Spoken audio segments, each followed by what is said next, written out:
I'm both the composer of this and I'm the person I suppose, whose idea it was to do this piece. I've been long fascinated by this as a topic, and also in a way terrified by it as a topic because of the magnitude of the topic.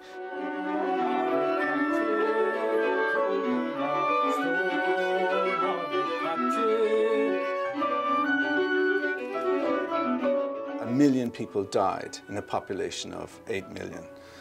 So you just imagine 1 million people dying in New York City of starvation. Basically because of the complications of colonialism. Ireland at that time was ruled by Britain, and they didn't really necessarily take the best measures to prevent this from reaching cataclysmic proportions. Donnacha and I were interested in exploring both the human story, the story of personal suffering and this great tragedy that has been handed down and that we all learn about in school in Ireland, but also the thing that maybe is not so well known, which is that we can see in the Irish famine the beginning of various economic processes that we can see prevailing in the world to this day.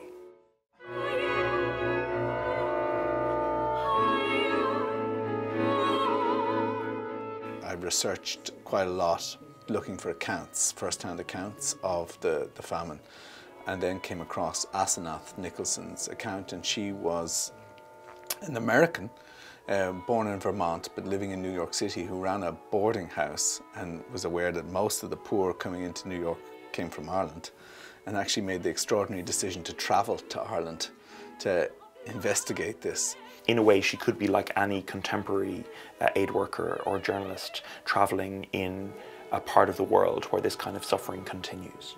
She recounts encounters that she had, meetings that she had, things that she saw in Ireland of people in great suffering, of people going to extremes, and of her efforts to plead on behalf of these people. So the soprano Katherine Manley takes on the role of Asenath Nicholson in the staging. There's a section in the music where Donnacha tries to pick up on the sheer horror, the imagery that she sees happening in front of her, talking about a man who is waiting for food relief. There is a day, Tuesdays, Thursdays, and he explores this with the text, and musically he paints a stammering picture. So she waited.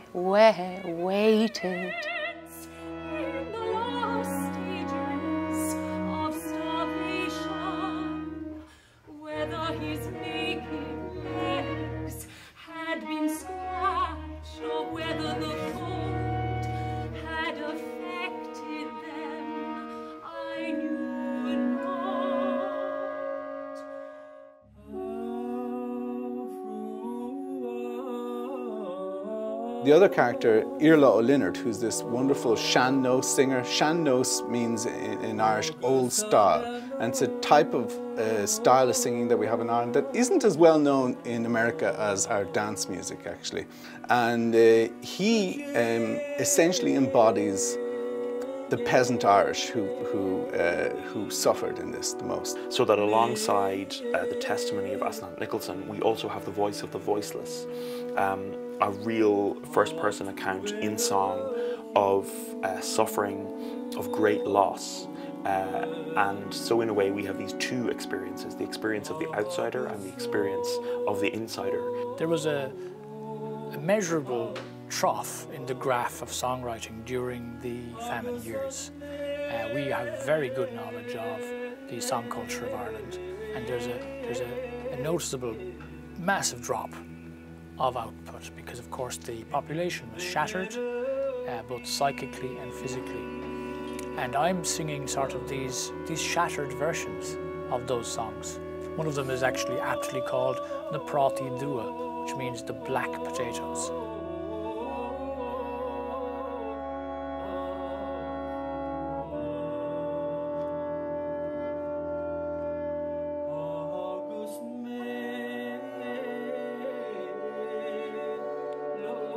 What we're trying to do with The Hunger is to really make something which is really strong as a piece of music, but also really works as theatre. And I think the combination of the art forms has the possibility to bring an audience to a place beyond what any of the art forms can do on their own.